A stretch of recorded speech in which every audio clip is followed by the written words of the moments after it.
kind of looking out for the players and making sure it's good conditions and stuff for them, and making sure the tournaments are still fun and enjoyable for them to partake in. Thank you so much, Whoosh, who comes in with the 31-month resub, says hello to the front page viewers. Thank you so much, Whoosh, for the 31 months and the welcoming hello to everybody that might be new to the stream today. Again, good to have you all.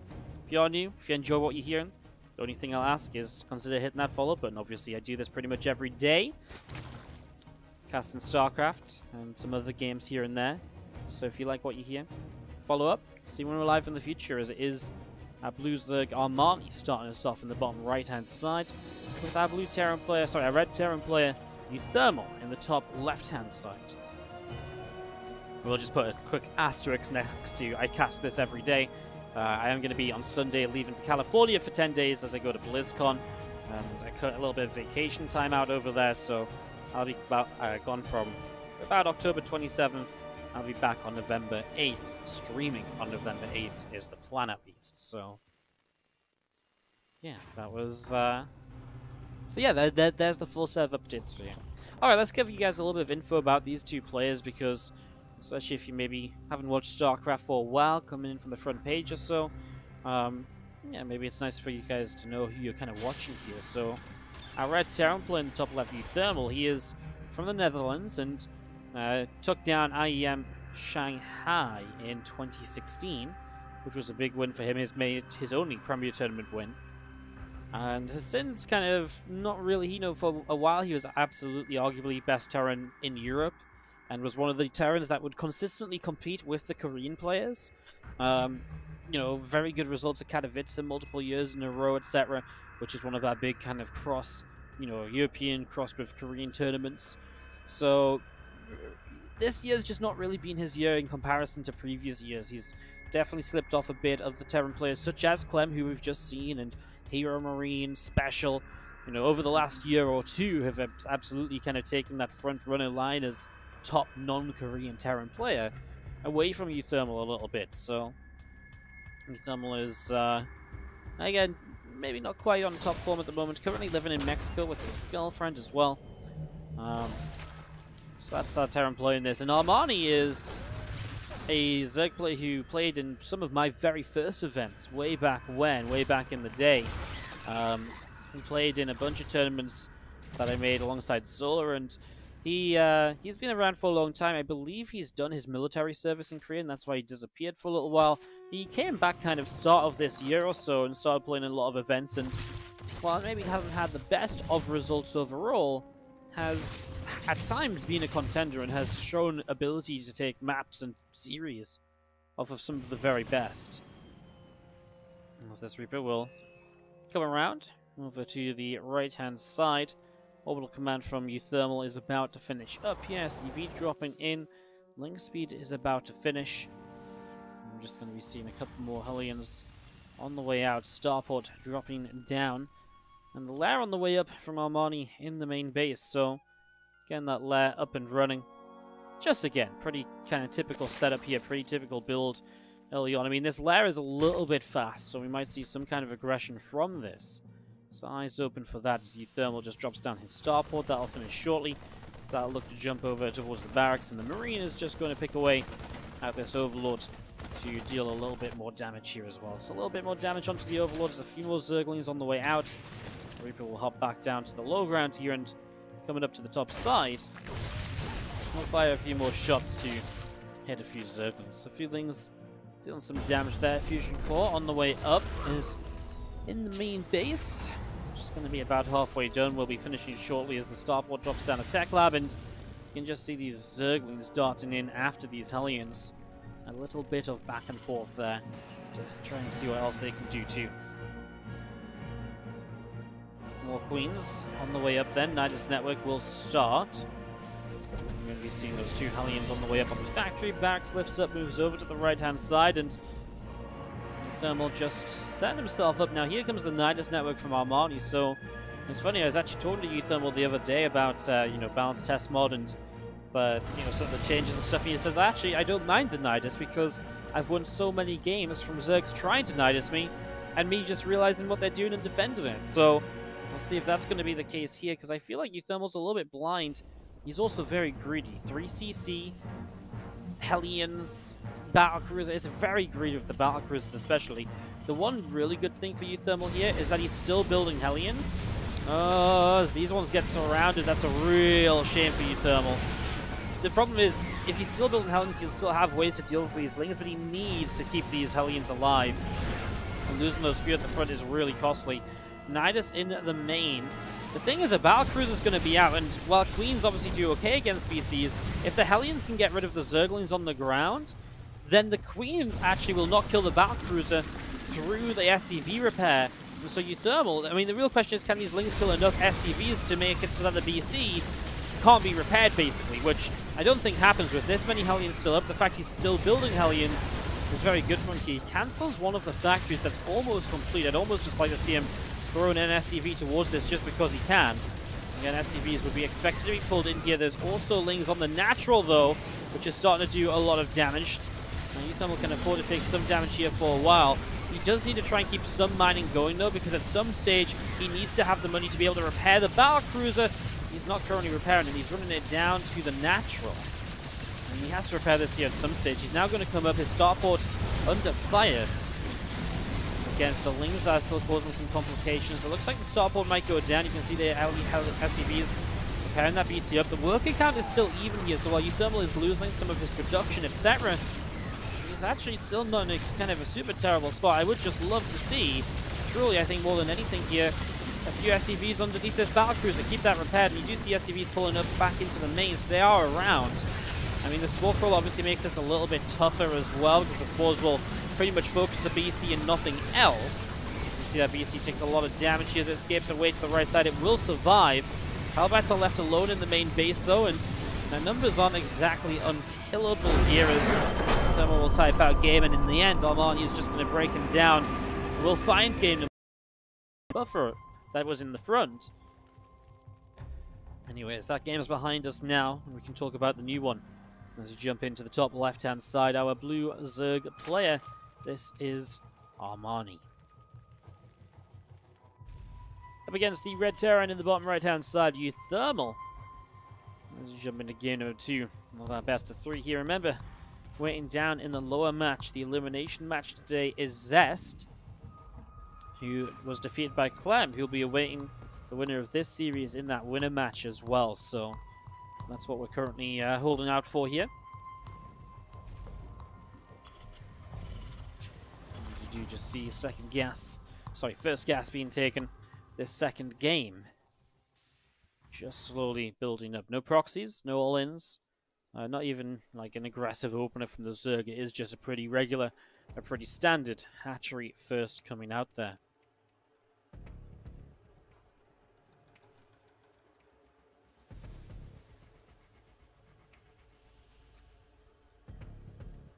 You see the Overlord just heading down the bottom side, hatch, gas, and pool. On the way up from Armani, so getting that ready to go. This hatchery coming in on the natural expansion. And just going to be seeing the Overlords get themselves across down to that bottom right side of the map. Reaper on the way out here from uThermal.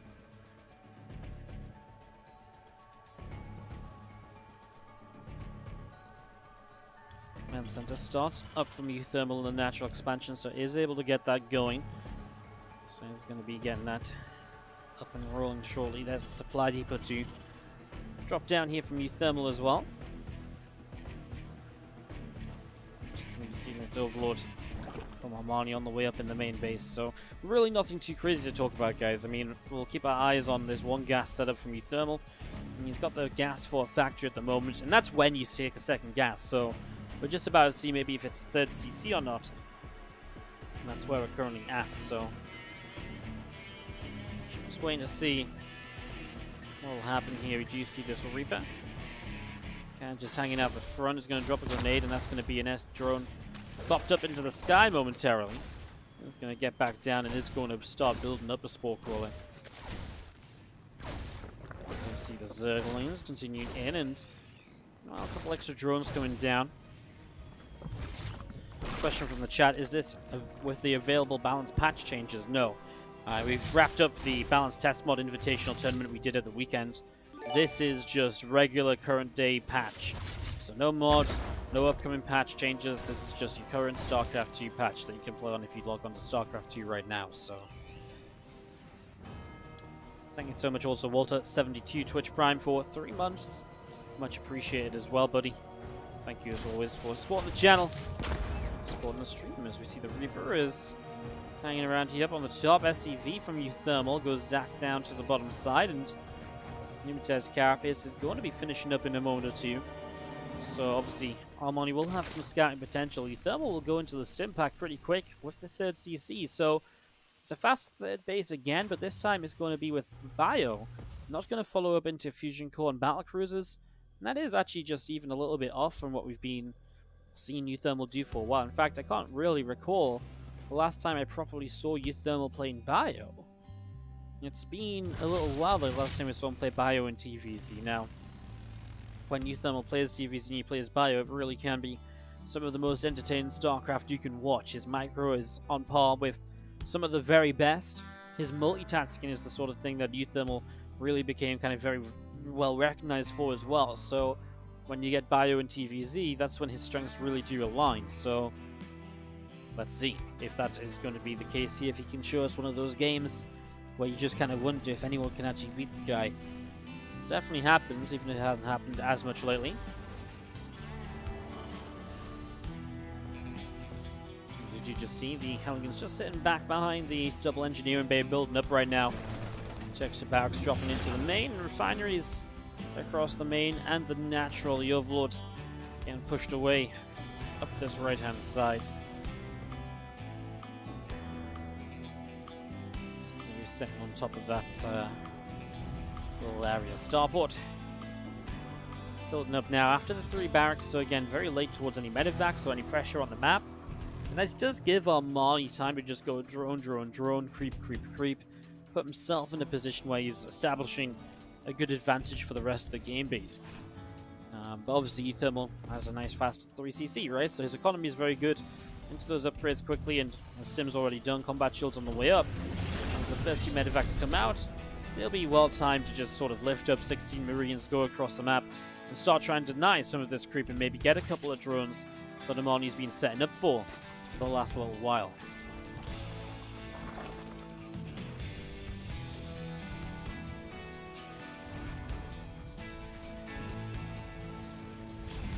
Two more barracks building here, and the Lara's coming down to another hatchery in the main base, which is going to be just used as a macro. Now we see the 4th hatch dropping down properly. So 4 bases the setup here from Armani. Troop spread going to be pushing out down the center, over the right-hand side as well. So reactors starting on the barracks in the front, and just going to be seeing Marines as they load up into these medevacs. They're going to be heading up the right side. So uThermal gets away with this greedy opener, and now we'll see how that works out. Currently only 5 workers behind, ahead in army supply. It feels pretty good for uThermal, you know? It feels like he's in a pretty good spot. His upgrades pretty much on par with the Zergs as well. There's a few different, about 10-15 seconds in it at most. Unfortunately for uThermal, those 15 seconds are right now. It's not really the time where he wants to fight Lings. But it's nice to be on the map, and it's nice to be creating pressure because it is forcing units, and Armani is not just going straight to like 75, 80 workers. So Armani is also going to go into the Spire, so we are going to see him going into some Mutalisks here. Some really good target fire on the Banelings from the Marines. That's really nicely done. And we do see Armani will waddle a little bit of Ling Bane around the right-hand side here. A couple of medevacs in the center, and our Bio Army still pushing up through into the top. More Banes on the way out. 2 upgrades dropping in. Those Hellions are going to morph into Hellbats here. And did you see uThermal unloading? Getting ready to keep pushing. So this is where it gets very dangerous for Armani. You can see the army supply difference about 20. He has to do very well in these upcoming fights. He has to trade spectacularly, really. That's in the front, obviously, will allow uThermal to tank some of the Banelings. Honestly, already feels though uThermal does a pretty good job here. Just has to, again, always be splitting backwards, though, and, you know, properly pushing across this bridge will be a difficulty because You know, you're always going to get over here, then boom, you're on creep. You can't really commit there, but pulling off a creep here, you can see him already splitting up his Marines, and like I said, his splits. What I love about this split is, like, it doesn't look like much, but it's just how clean it is. It's how obvious and simple it just seems to be for him. He's like, yep, these units here, those units there, boom, boom. Clean, simple split. It's efficient, it's quick, and it allows him to go back home, and in the meantime, lift up these two medevacs and set them to go into the natural, although Armani sees this coming. He does have units in position, and uThermal will not find the opener. And now Middleisk's on the way out. That will be shutting down the aggression here. That will be looking to try and, well, basically put you in a position where, as these meters come into play, it puts you in this sort of spot where, you know, now the Terran player can't drop as much, or if they do drop, the drops are very committed. So it really will help Armani quite a bit. Hey, Armani supply blocks as he loses an Overlord. Now he loses another, but runs a bit too far for uThermal to want to continue there. I like this. Wouldn't mind setting up kind of backwards. It just gives you that kind of retreating potential, right? It's where you kind of run back to try and keep yourself alive. Because wouldn't mind clean up a lot of Zerglings. So those go down without too much success. As 2-2 kicks in now from Armani. What uThermal is doing is, you can see Armani building mutas, etc. No intentions of an infestation pit. No real signs that he's going to go into Hive then. And as long as he doesn't, okay, now he goes into that, but that's going to be very late. We're talking about an 11.5-minute Hive. So it's a very late Hive, which means that upgrades from uThermal will take an advantage. He should be able to start 23 very soon. And it means he's going to be Armani stuck on Ling Bay Muta for a long time, which is not an efficient army composition to keep fighting with. Not at all, as the Widow Mines up the right side here. A couple of creep tumors going down. Mutalisk shot down as well. Wings and Banes still coming up, and well, here you go. The Marine's going to jump in on this hatchery here. A couple of drones dropping down already. Hatchery will still continue to drop. It's flying forwards, but the mine connection is good. The hatch will go down, so uThermal's push is good at the moment for some good real damage. Denying a base, and well, this base isn't set up yet even, so actually uThermal, he's really denying a lot of the income from Armani, whose Widow Mine's getting burrowed up, and it seems like they will be burrowed in time to explode on those Banes. Wow, they just would not go off. They were just sat there waiting to fire, and they just wouldn't. From the low ground, uThermal does pick up a few more Mutalisk kills, which obviously goes a long way to helping out as well here. And now our Marines moving in behind this mineral line as well. You can see the drones are just running into trouble. 6 drones going down, a couple extra Banes shot down as well. Muta's target fired. Really good defense, kind of control here from uThermal. Across the map, not so good a defense, a little bit of a run by kill, 7 SCVs, but he does clean it up while dealing with this. So that's the impressive part of it. You know, we're even just enthralled watching the micro over here, but in the meantime, he's saving his mineral lines. uThermal is making this work, and with 3-3 upgrades on the way, I mean, Armani is drained for money. So even though he's got the infestation pit, he hasn't even been able to afford the Hive. And that's the problem, because if you don't get the Hive, you don't get to the Ultra Cavern. If you don't get to the Ultra Cavern, you don't have that kind of transitionary period where you do well enough against the Terran to just sort of go into a comp that can keep trading as the game goes by. Look at the resources lost. 14,100 to 7,000. That's a huge difference. Truly a huge difference as these Lings, Mutas coming in, a couple of Widow Mines lining up to go off, a couple of Marauders coming in as well. 3-3 upgrades starting up on the Engineering base, and the Marines, well, they'll just pull back, leave the Marauders in the front to tank the Banelings, and again, it's just consistently good control from uThermal. There's not much else to say about it, just every single time he goes into a fight, boom, boom, boom, he splits well. The Marauders are tanking, you know, he's baiting units, he's target firing Banelings. There's just not been a single fight here, I feel, which you said, oh my god, you know, it was so bad for uThermal. And because there hasn't been one.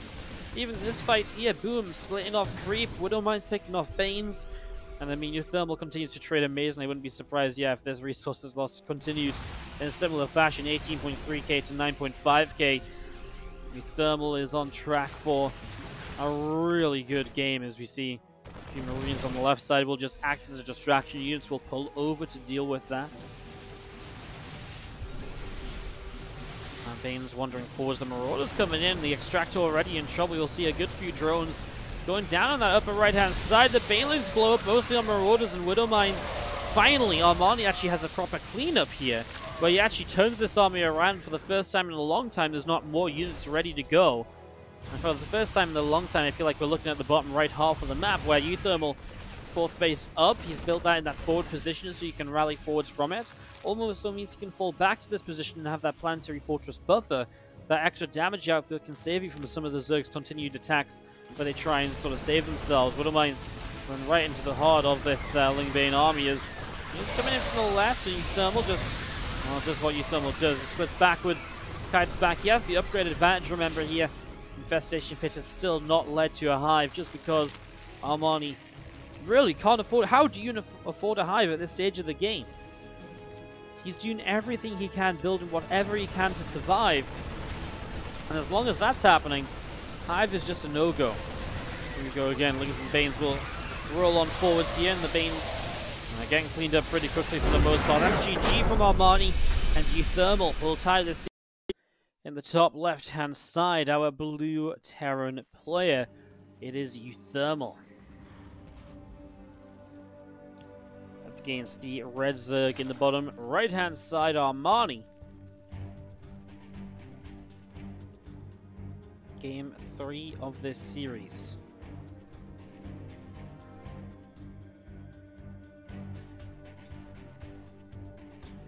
So, as we get into this, Triton will be our map. Decided map here. This is actually really important because the loser playing Zest, you've got to imagine, is not really what anybody wants to do here. I know Zest was obviously not good enough to win against Clem, but he looked at points in that series monstrous. I feel like it was just a couple of really nice, swift moves by Clem that was able to close games out. It's going to be very, very dangerous if you drop down to the elimination match already. As uThermal is obviously looking to try and find his European Terran buddy, Clem, in that winner match. Trying to avoid, and then you kind of want to win that winner match so you don't have to replay Zest in the decider.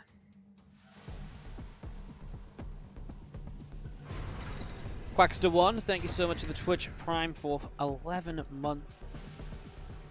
Thank you so much. 11 months. Can't really say months anymore, I don't know why. Thank you so much, appreciate that. As we have ourselves a position here where, again, everything is on the line.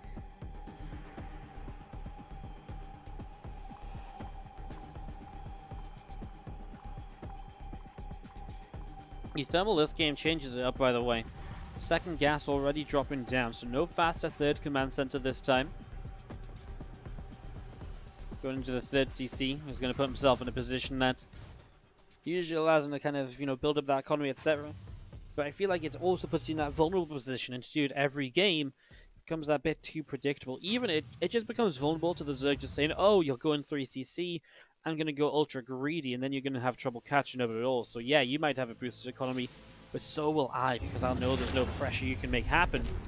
That usually comes into play. Starport goes in from uThermal, starting up in the mains. Again, that starport underway.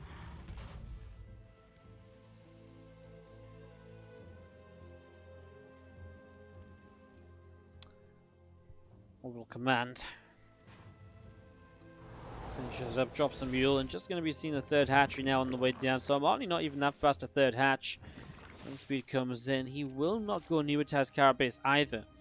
It's a bit of a shame because actually pneumatized carapace when you go 3CC is good for the Terran player because you're basically investing money to scout that nothing's coming at you.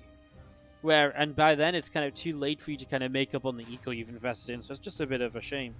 Pneumatized carapace to scout what's going on when it's a 1-1-1 opening like this can be huge because it can give you a lot of info as to how aggressive the Terran is being. Do I need to get Roach Roaring down? Do I need to be thinking about Hellbats? Do I need to be thinking about a BC follow-up? This one overlord here is going to make a play in. But obviously it's going to be pretty late identification of what's going on in comparison to having pneumatized. But he's going to see Stim, and uThermal is making way on that reactor. I wonder if this is almost a bait though, because I wouldn't put it past uThermal to kill off this overlord, build 2 more factories, and cancel Stim. I actually really would. He's got a lot of gas in the bank as well. With just the Liberator made so far. Baneling Nest starts up. Now looks though it will be barracks. Okay. It is going to be bio, which makes sense. Although I tell you what, okay, there is a 3rd CC. Sorry, I was about to say it's 3 racks before 3 CC. How aggressive, but no. It is just going to be the 3rd CC dropping down. So Hellions over on the right. 3rd hatch is building up a queen, and this Liberator is through the bottom side. And we get in towards the natural expansion there, and in the end we'll just siege up to shut down a drone on that 3rd. Oh, that's nice. Catches the drone. That was going in to build the smoke. That's a really nice... that's a really job well done, actually. Queen, drone goes down. Hellions are going to try and make their way in towards the natural. But they won't be able to get in there, so he'll just have to... I mean, honestly, this Liberator damage is amazing. That's what... An extra drone there as well. He'll get out of there, still alive. And not bad, right? 4 workers, and it's not cost uThermal anything. That's the great thing, right? The Hellions are still around, so... You might think, oh, well, 4 workers isn't that bad. Again, it's just damage that uThermal has done while building up into the rest of his game, and he'll have those early game units to help him later. So the Liberator can come back in as a harassment technique when you're maybe stabbing elsewhere. The Hellions, like in the last game, can morph into Hellbats and soak a few Banelings up.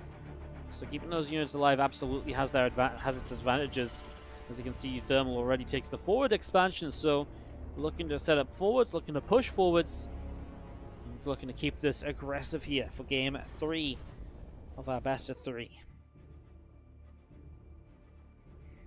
Liberator all the way over to this far right hand side. Hydralisk then dropping down in the natural.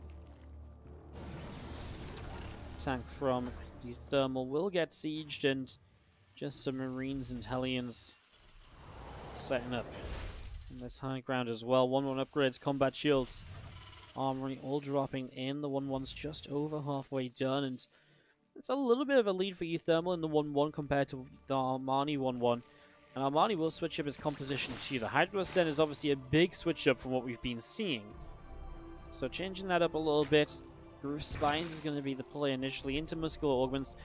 So what Lingbane Hydra does that Lingbane Muta doesn't is it really gives you a much stronger kind of ground-standing army. So while the Mutas are very good at shutting down drops and intercepting those and maybe harassing, which we didn't actually get them to see them getting to do much of in the last game, what the Hydras can do is they can just sit and they can boom. Like, it's much harder to rally push into Hydras because that effectiveness just really dies off very quickly. So it's going to be something to keep in mind here. uThermal's continuous pushes should not be as good as... this is actually a pretty good SCV pull to just destroy this Ling run by nothing killed. That's really nice as Hellbat's pressing in. 1-1 upgrades are not here yet for Armani, so he's going to be starting this fight down and upgrade. He's going to have uThermal 1 tank in the front. That's a real shame because that's a lot of splash damage which he's just missed out on there for no real reason. There's that Liberator we talked about earlier. It repositions over in the main, even re-sieges to get a couple extra drones towards the end. It will go down now. The Queen's coming in for the final shots. Armani now has 1-1 at least, so he'll be able to run towards this here. The Marines will just lift up. They're going to boost away, and that's actually going to be a nice cleanup, but pretty late on. I mean, obviously, eventually he gets there, but getting to that point took a very long time, and uThermal, back at home, has been setting himself up into a very good position. Hey, thank you, AOIT, by the way. I don't know why I didn't pick up on the screen, but Tier 2 sub. Thank you so much for Tier 2 subscribing. That's really generous of you, and 19 months as well. Appreciate that. Thank you for resubscribing. Infestation Pit drops down from Armani in the main. So do you have our medevacs? They're going to go boosting out over to that right-hand side. They're going to take the watchtower in the center here. 2-2 upgrades still coming through. 3 extra barracks on the way up. So we're going to go up into 8 racks here. Siege tanks, sieging Marines, setting up as well. And the 2 medevacs just continuing down the right. Fire will continue forwards. Creep still being cleaned out. So a lot of creep spread currently going down. And again, there's a lot of Marines on load. This is going to be a right-hand side hatchery picked off just like that as well. It's a good, quick cleanup. A bit of bio in the center as well. You see the creep team is being picked away at there. Marines still pulling back Banes. Over on the left. 2-2 upgrades, Hive, Spire. All of this dropping down as you see the Bane's going to knock down a couple of supply depots in the wall off. Bane's crashing in, and a few extra Marines will drop as well. The Hive is about to complete. Spire halfway done.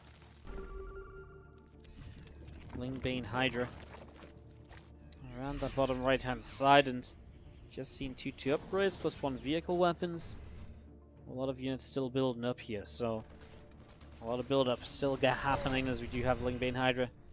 Back over to the left side. uThermal will stim these Marines and pull them back. Just what's scary is you just think about how good uThermal was controlling that last game, and if he keeps that up in this game number 3, I don't actually know what you do as Armani to fight these armies. I see uThermal is building siege tanks. That's because of the choice of Hydras rather than Mutilis, so that's just a compositional change based on the composition of his opponent. And because of the fact it's Hydras, you can much more easily afford to go up into Hive, and, well, you kind of need to because as Vipers come out, they are somewhat necessary to deal with these siege tanks. uThermal is very far forwards on creep, mind you, so this is going to be an on-creep fight for him. He'll just clean out this base while Armani doesn't even try to contest it. I mean, he's going to come in afterwards now. Hey, uThermal was a little bit clumped up there, so some of these Banelings really do connect. I mean, these tanks just haven't been in range at all because they've been set up so far away. I don't think uThermal was expecting to get this far forward with this push.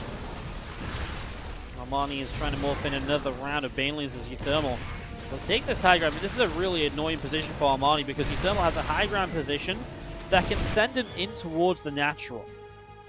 Armani will have a Nidus over here, however, there's a lot of units to actually defend this, and, well, uThermal sees the Great Spy, he sees the Nidus, so he knows about this. Here we go, Blind Cloud's dropping down, but uThermal has a good split. Oh no, everything that tries to run up that ramp is going to go down. The Great Spire will be killed before it finishes. The Nidus hasn't got anything in it, and nothing will get in it.